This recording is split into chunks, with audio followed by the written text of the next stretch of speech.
Good morning, everyone.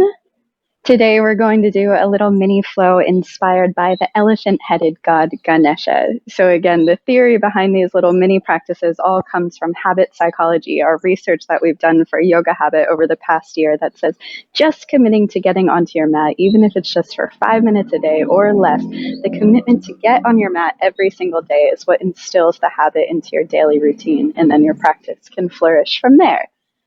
So as you're getting set up, go ahead and grab a mat, make yourself comfortable. I'll tell a bit of a story about Ganesha, our elephant-headed god. So you may have heard Ganesha referred to as the remover of obstacles. He's actually the son of Shiva and Shakti, or Shiva and Parvati, this other form of the divine feminine goddess. That practice that we did where we told their love story, that's actually the parents of Ganesha. So Ganesha is said to remove our obstacles so we can call on his power if we're facing any challenges in our lives at the moment. And when you see images of Ganesha, he usually has a big round belly, as elephants would, and he also has often these bowls of offerings like candies and cakes next to him that he gobbles up. Because it's said that Ganesha doesn't just remove our obstacles, he actually turns our challenges into sweets, and then he eats them. He turns them into desserts and eats them. So it's this beautiful commentary, I think, on how we can choose to see all of our challenges in life as something sweet, as something positive, perhaps lessons to be learned, things to work through that then up level us and bring us closer to our highest selves. So one story of Ganesha says that one day, after gobbling up all of our obstacles, his belly was filled with these sweets. He was riding home after a party. And when I say riding, Ganesha actually rides around on his vahana, his vehicle, which a lot of the gods have. His vahana is a little mouse. So he actually rides around on a mouse.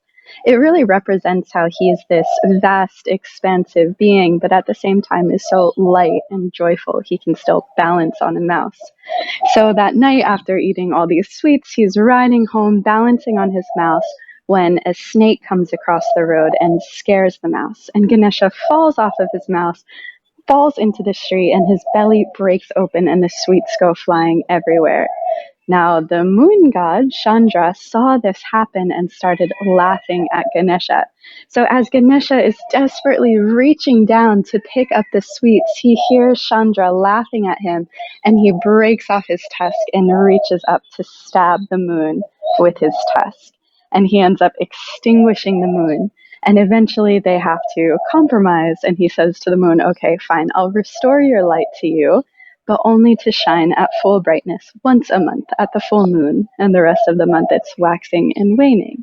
So that's why that particular pose is called our half moon pose, because it sort of explains the phases of the moon according to Hindu legend.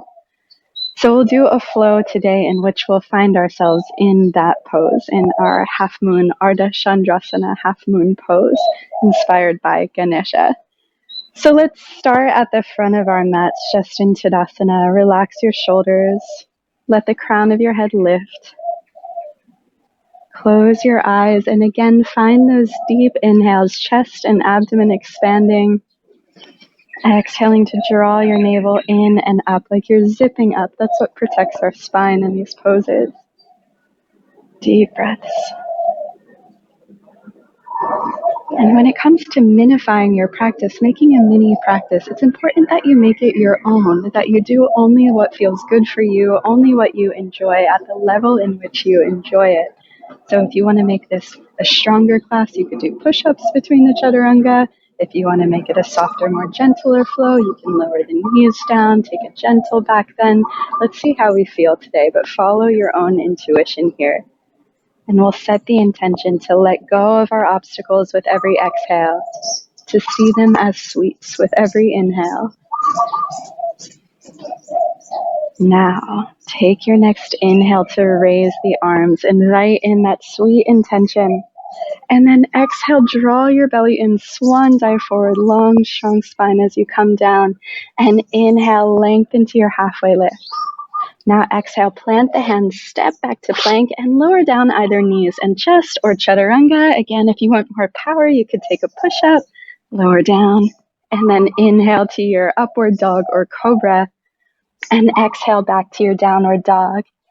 Now Vinyasa flow will inhale to raise the right leg up to a three-legged downward dog, and then exhale, draw your knee in towards your nose like a crunch. Inhale, lift the leg. Exhale, come forward in that crunch.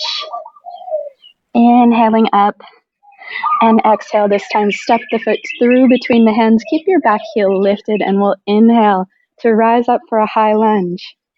Now exhale, turn your back heel to 90 degrees. Bring your arms to shoulder height for your warrior two. And then flip your front hand. Inhale to reach back overhead for a radiant warrior. Side bend through the right side. And then exhale, pulling your belly in. Drop your right elbow to the inside of the right knee. You can reach your fingers down to the ground and extend your left arm alongside your ear for extended side angle. Now inhale, draw in your pelvic floor muscles, rise back up to warrior two. And like Ganesha, we'll stab our obstacles out of the way. See if you can bend into your front knee just far enough that you can plant the right hand down in front of the right foot, shift your weight forward, and lift your back leg away from the ground. Dorsiflex your back foot, reach the left fingers to the sky, stabbing the moon, stabbing your obstacles away. Every exhale releases your obstacle. Every inhale invites in the sweetness that's inherent within it. And then exhale, lower your back leg down once again, and inhale back up to your warrior two. Now exhale, cartwheel your hands down to frame the foot. Step back to plank and go down into your chaturanga. Inhale, upward dog or cobra. And exhale back to downward dog. Same on the other side. Inhale, raise the left leg. Exhale, knee towards the nose. Inhale, left leg lifts. Exhale, knee towards nose. Inhale the leg up. And then exhale, step the foot through between the hands. Back heel lifts. Inhale to rise up to your high lunge. Exhale, plant the back heel down. Come into your warrior two on the other side. Then inhale, reach backwards overhead, radiant warrior. And exhale, lower the elbow to the inside of the thigh, fingers to the ground. Reach long alongside the ear, lengthening the whole right side. Engage your pelvic floor muscles. We'll inhale to rise back up. And then exhale, bending into that front knee. Can you send the left fingers forward as you lift the back leg off the ground? And inhale up to your half moon pose. Stabbing away your obstacles here. Every inhale, inviting in your sweet new intention. Every exhale, letting go of any obstacles in your path.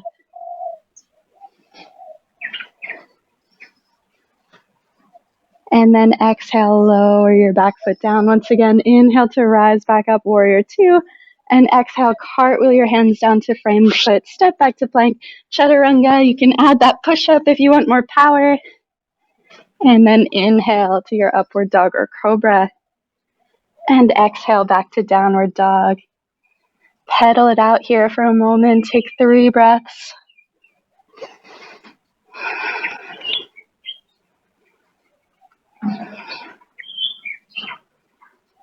And then you can inhale to roll forward to plank. Lower your knees down. And exhale back to your child's pose. Rest your forehead down.